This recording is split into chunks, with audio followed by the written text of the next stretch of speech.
আমি ব্যথায় কাঁপতে কাঁপতে বললাম, বাবা তাড়াতাড়ি করো, অনেক জ্বলছে কিন্তু। বাবা শান্তভাবে বললেন, মা আর 1 মিনিট। সেই 1 মিনিট বলতে বলতেই অনেক সময় কেটে গেল, তবুও শেষ হচ্ছিল না। আমি ভেবেছিলাম হয়তো আরেকটু সহ্য করলেই সব শেষ হয়ে যাবে, কিন্তু মিনিটগুলো যেন ঘন্টার মতো দীর্ঘ লাগছিল। তো বন্ধুরা, আমি এখন শুরু থেকে পুরো সত্য ঘটনা তোমাদের সঙ্গে শেয়ার করব। ভিডিওটি শেষ পর্যন্ত দেখো, তাহলে পুরো কাহিনীটা কেমনভাবে এগিয়েছে সবটাই জানতে পারবে। বন্ধুরা, আমার নাম মেঘলা, বয়স ২০ বছর। আমি কলেজে পড়ি। আমার বাবা শিমুল দাস একটি ছোট প্রাইভেট কোম্পানিতে চাকরি করেন। প্রায় 1 বছর আগে আমার মা মারা গেছেন। মায়ের মৃত্যুর পর আমাদের সংসারটা হঠাৎ করেই ছোট হয়ে গেছে। এখন এই বাড়িতে শুধু আমি আর বাবা। মা চলে যাওয়ার পর সংসারের সব কাজ, দায়িত্ব আর সিদ্ধান্ত ধীরে ধীরে আমার কাঁধে এসে পড়েছে। রান্না, ঘর পরিষ্কার, কাপড় ধোয়া, বাজারের হিসাব সবই আমি করি। বাবা সকালে অফিসে যান, রাতে ফেরেন। আমাদের দেখা হয় সকালে নাস্তার টেবিলে আর রাতে ডিনারের সময়। বাবা নিজের ঘরে ঘুমান, আমি নিজের ঘরে। এই নিয়মটা মায়ের মৃত্যুর পর থেকেই চালু। সম্পর্কটা খারাপ নয়, কিন্তু মায়ের মৃত্যুর পর থেকে আমাদের দুজনের মাঝখানে একটা অদ্ভুত নীরবতা জমে আছে, যেন দুজনেই আলাদা আলাদা শোক বয়ে বেড়াচ্ছি। আমাদের বাড়ির পাশেই আমার মাসির বাড়ি। মাসি প্রায়ই আমাকে ডেকে বলেন, মেঘলা, রাতে দরজা বন্ধ করে ঘুমাবি, অকারণে কাউকে ঘরে ঢুকতে দিবি না। আমি প্রথমে এসব কথাকে খুব একটা গুরুত্ব দিইনি, ভেবেছি বয়স বাড়লে মানুষ বেশি ভয় পায়। কিন্তু মাসির চোখে যে অদ্ভুত চিন্তার ছাপ দেখতাম, সেটা আমাকে ভেতরে ভেতরে অস্বস্তি দিত। মায়ের মৃত্যুর কয়েক মাস পর থেকেই আমি লক্ষ্য করছিলাম, এই বাড়িটা রাত হলেই কেমন বদলে যায়। দিনের আলোয় সব স্বাভাবিক, কিন্তু রাত নামলেই যেন দেয়ালগুলো ভারী হয়ে ওঠে। বাতাসে একটা চাপা গন্ধ, নিস্তব্ধতার ভেতর অদ্ভুত একটা উপস্থিতি।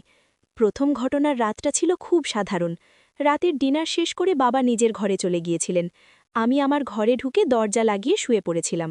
গভীর রাতে হঠাৎ আমার ঘুম ভেঙে যায়। কেন ভেঙেছিল সেটা আমি ঠিক বলতে পারবো না, শুধু মনে হচ্ছিল কেউ আমাকে দেখছে। ঘর অন্ধকার, জানালার পর্দা নড়ছে হালকা বাতাসে। ঠিক তখনই আমি দরজার নিচে একটা ছায়া দেখতে পেলাম।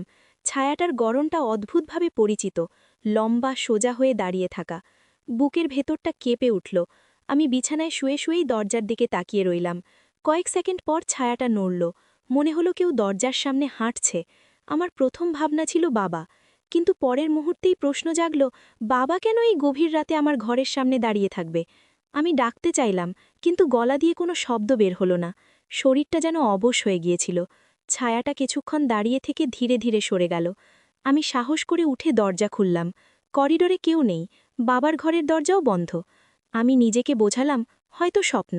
কিন্তু সেই রাতের পর থেকে ঘটনাগুলো থামেনি। কোনো রাতে পায়ের শব্দ শুনতাম, কোনো রাতে মনে হতো কেউ দরজার হাতল ছুঁয়ে দেখছে, কিন্তু দরজা খুললে কিছুই নেই। প্রতিদিন সকালে বাবা একেবারে স্বাভাবিক, নাস্তা, অফিসের কথা, সাধারণ আলোচনা। তার আচরণে বিন্দুমাত্র অস্বাভাবিকতা নেই। একদিন আমি সাহস করে বাবাকে জিজ্ঞেস করলাম, বাবা, তুমি কি কখনো রাতে জেগে উঠো? বাবা একটু ভেবে বললেন, মাঝে মধ্যে। কেন? আমি আর কিছু বলিনি, কিন্তু তার চোখে আমি ক্ষণিকের জন্য একটা অদ্ভুত ছায়া দেখেছিলাম, যেন তিনি কিছু লুকাচ্ছেন। সেদিন বিকেলে আমি মাসির কাছে গেলাম, সব কথা খুলে বললাম। মাসি আমার কথা শুনে অনেকক্ষণ চুপ করে রইলেন। তারপর ধীরে বললেন, এই বাড়িটা শুধু দেয়াল আর ছাদ না মেঘলা, এখানে আগেও মানুষ থেকেছে। কেউ কেউ শোক সামলাতে পারেনি, তারা নিজেদের ছায়াকেই ভয় পেতে শুরু করেছিল। আমি বুঝতে পারছিলাম না মাসি ঠিক কী বোঝাতে চাইছেন, শুধু এটুকু বুঝেছিলাম এই ঘটনাগুলো কাকতালীয় নয়। সেই রাতেই আমি সিদ্ধান্ত নিলাম, ভয় পেলে চলবে না। আমি দরজা ভেতর থেকে ভালো করে বন্ধ করলাম, আলো নিভালাম না। ঘড়িতে তখন রাত ৩টে। হঠাৎ আবার পায়ের শব্দ, এবার আরও স্পষ্ট। দরজার সামনে কেউ দাঁড়িয়ে আছে, কিন্তু দরজার নিচে কোনো ছায়া নেই। আমার বুকের ভেতরটা ঠান্ডা হয়ে গেল। তখনই বুঝলাম, যা কিছুই এটা হোক, এটা আগের মতো নয়। আর এই রাতের পরেই আমার জীবন একেবারে বদলে যেতে শুরু করবে, সেটা তখনও আমি জানতাম না। সেই রাতের পর থেকে আমার ঘুম যেন আর আগের মতো রইল না। শরীর বিছানায় থাকলেও মনটা সারাক্ষণ সজাগ থাকত। মাঝরাতে চোখ খুললেই প্রথমে দরজার দিকে তাকাতাম। দরজার নিচে কোনো ছায়া আছে কিনা, করিডোরে কোনো শব্দ হচ্ছে কিনা, এই সব দেখতে দেখতে ভোর হয়ে যেত। বাবা বিষয়টা বুঝতে পারছিলেন কিনা জানি না, কিন্তু কয়েকদিন পর তিনি নিজেই বললেন, মেঘলা, তুই কদিন ধরে ঠিক ঘুমাচ্ছিস না। কলেজের পড়াশোনাও যেন ঠিকমতো মনোযোগ পাচ্ছে না। আমি অর্ধেক সত্য বললাম। বললাম, মায়ের কথা খুব মনে পড়ছে। বাবা আর কিছু জিজ্ঞেস করলেন না, শুধু মাথা নেড়ে বললেন, সময় লাগবে। কিন্তু আমি জানতাম এটা শুধু শোক নয়, এর পেছনে অন্য কিছু আছে। এক সন্ধ্যায় হঠাৎ বিদ্যুৎ চলে গেল। পুরো বাড়ি অন্ধকার। জানালার বাইরে আকাশ কালো, বাতাস ভারী। বাবা তখনও অফিস থেকে ফেরেননি। আমি মোমবাতি জ্বালিয়ে বসেছিলাম। ঠিক তখনই রান্নাঘর থেকে একটা শব্দ পেলাম, যেন কেউ থালা সরাচ্ছে। আমার হাত কাঁপতে শুরু করল। আমি ধীরে ধীরে রান্নাঘরের দিকে এগোলাম। অন্ধকারের ভেতর কিছুই দেখা যাচ্ছিল না। হঠাৎ মনে হলো কেউ আমার পিছনে দাঁড়িয়ে আছে। আমি ঘুরে তাকালাম। কেউ নেই। কিন্তু সেই মুহূর্তে আমি স্পষ্ট বুঝলাম এই বাড়িতে আমি একা নই। সেদিন রাতে বাবা ফিরলেন দেরি করে। বিদ্যুৎ তখনও আসেনি। ডিনার সেরে আমরা আলাদা আলাদা ঘরে চলে গেলাম। ঘুমানোর কিছুক্ষণ পরেই আবার সেই পরিচিত অনুভূতি। দরজার বাইরে কেউ আছে। এবার শুধু ছায়া নয়, আমি স্পষ্ট নিঃশ্বাসের শব্দ শুনতে পাচ্ছিলাম, খুব কাছ থেকে। আমি দরজার কাছে গিয়ে দাঁড়ালাম। হাতল ধরতে গিয়েও থেমে গেলাম। মাসির কথা মনে পড়ল, দরজা খুলবি না। আমি দরজা খুলিনি। কিছুক্ষণ পর শব্দ থেমে গেল। পরদিন সকালে আমি মাসির কাছে গেলাম। এবার তিনি আর ঘুরিয়ে কথা বললেন না। তিনি বললেন, মেঘলা, তোর বাবার জীবনে একসময় এমন একটা ঘটনা ঘটেছিল যেটা সে কাউকে বলতে পারেনি। সেই চাপা কষ্ট, অপরাধবোধ সব মিলিয়েই এই ছায়ার জন্ম। আমি অবাক হয়ে বললাম, বাবার কি ঘটনা? মাসি বললেন, তোর মায়ের অসুস্থতার সময় তোর বাবা নিজেকে দায়ী করত। ভাবত আরও আগে ডাক্তার দেখালে হয়তো সে বাঁচত। সেই অপরাধবোধ থেকেই এই বাড়িতে অদ্ভুত ঘটনা শুরু হয়। আমি প্রথমবার বুঝলাম এই ছায়াটা হয়তো বাইরের কিছু নয়, এটা আমাদের ভেতরের ভয়। সেই রাতে বাবার সঙ্গে কথা বলার সিদ্ধান্ত নিলাম। ডিনারের পর আমি সরাসরি বললাম, বাবা, তুমি কি নিজেকে কখনো খুব দোষী মনে করো? বাবা চমকে উঠলেন। কিছুক্ষণ চুপ করে থেকে বললেন, কেন হঠাৎ এসব প্রশ্ন? তখন আমি সব খুলে বললাম, ছায়া, রাতের শব্দ, মাসির কথা। বাবা দীর্ঘক্ষণ চুপ করে রইলেন। তারপর ধীরে বললেন, আমি ভেবেছিলাম এসব শুধু আমার মাথার ভেতরে। তিনি বললেন, মাঝরাতে তিনি নিজেও কখনো কখনো মনে করেন কেউ তাকে দেখছে, পরিচিত মুখে। সেই মুহূর্তে আমরা দুজনেই বুঝে গেলাম এই রহস্য একা আমার নয়, এই বাড়িরও নয়। এটা আমাদের দুজনের মনের গভীরে গেঁথে থাকা এক অদ্ভুত অন্ধকার। সেদিন রাতে আমরা সিদ্ধান্ত নিলাম, আর চুপ করে থাকব না। যা কিছুই হোক, আমরা মুখোমুখি হব। আমি আমার ঘরের দরজার সামনে একটা ছোট আলো জ্বালিয়ে রাখলাম। বাবাও নিজের ঘরে আলো জ্বালালেন। রাত গভীর হতে লাগল। হঠাৎ আবার পায়ের শব্দ। এবার করিডোরে আলো জ্বলে উঠতেই আমি দেখলাম দেওয়ালের গায়ে একটা ছায়া নড়ছে। কিন্তু সেখানে কেউ নেই। ছায়াটা যেন নিজের ইচ্ছে মতো চলাফেরা করছে। আমার শরীর শিউরে উঠল। বাবা আমার ঘরে এসে দাঁড়ালেন। বললেন, ভয় পাস না। ঠিক তখনই ছায়াটা দেওয়াল থেকে মেঝেতে নেমে এলো। আকার বদলাতে লাগল। পরিচিত অবয়ব, কিন্তু বিকৃত। আমরা দুজনেই স্থির হয়ে তাকিয়ে রইলাম। আলোয় ছায়াটা কাঁপতে লাগল। তারপর ধীরে ধীরে মিলিয়ে গেল। সেই রাতের পর বাড়িটা যেন আরও অস্থির হয়ে উঠল। আমি বুঝতে পারছিলাম এটা কেবল শুরু। সামনে আরও ভয়ঙ্কর সত্য অপেক্ষা করছে। সেই ঘটনার পর থেকে আমাদের বাড়ির ভেতরের পরিবেশটা আর আগের মতো রইল না।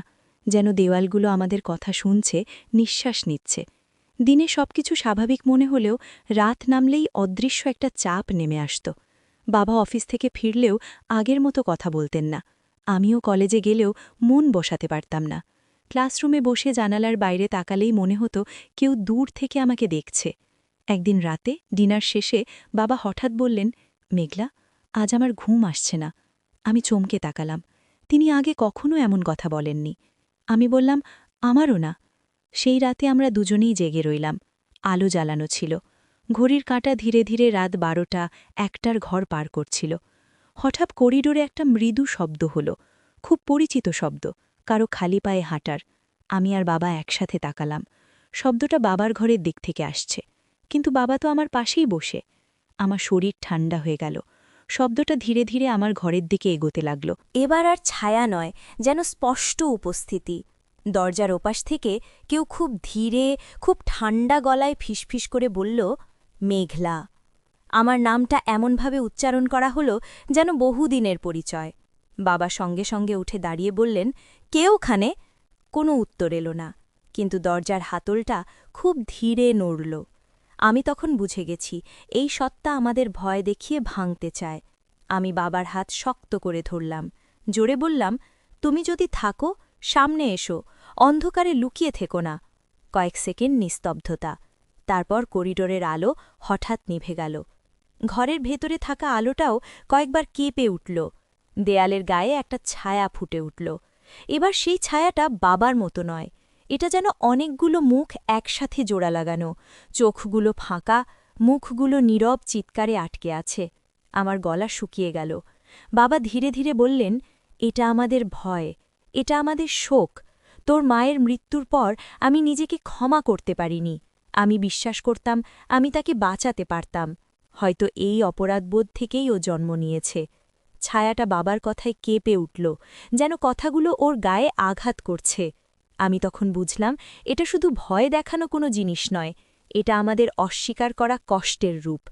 আমি গভীর নিঃশ্বাস নিয়ে বললাম, আমরা আর লুকাবো না, আমরা ভয় পাব না। আমাদের শোক আমাদের, তুমি তার মালিক নও। সেই মুহূর্তে ছায়াটা বিকৃতভাবে ছটফট করতে লাগল, দেয়ালের ওপর দিয়ে ছড়িয়ে পড়ল, আবার সংকুচিত হল।